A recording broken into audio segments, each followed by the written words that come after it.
আরে বাবু একটু রয়েছে খালি জিহাদ ভাই খেলা তো মন কর নাকি বিয়েটা দিবে আমার সাথে? আরে না, এটা আমার বউ। আরে বাপু তুমি তো পরে খোঁজ খবর নিলে না, মাল তুমি দেখছো? বন্ধু যখন বউ লইয়াই আমার বাড়ির সামনে দিয়ে হাইটা যায়, ও মুখটা ফাইটা যায় না, আমার ও ফাটালি হবে না।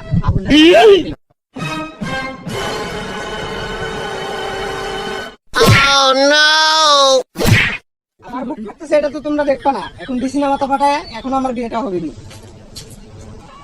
হাই হাই সর্বনাশ, দে দে আরো দে, ছাপাই দে, আমিও তো বিয়ে শাদী করতে যাচ্ছি, সে লাইনও তো হচ্ছে না, দে দে আমিও দেখিনি।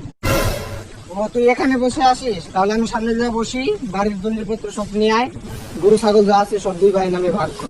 আর হাসপাতাল থেকে আব্বা এসে জানি দেখে দুটো লাল টুকটুকির সুন্দরী বউ, যেন তার সেবা যত্ন করতে পারে।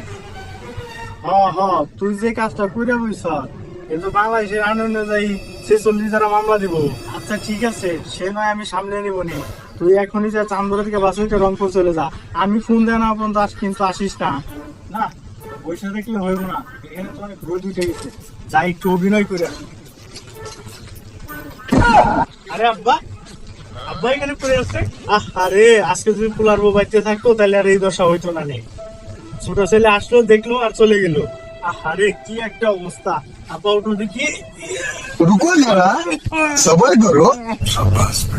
আব্বা তুমি কি হাসপাতালে যাবা, না পোলার বউ আনতে যাবা, না আমাকে বিয়ে করাইবা?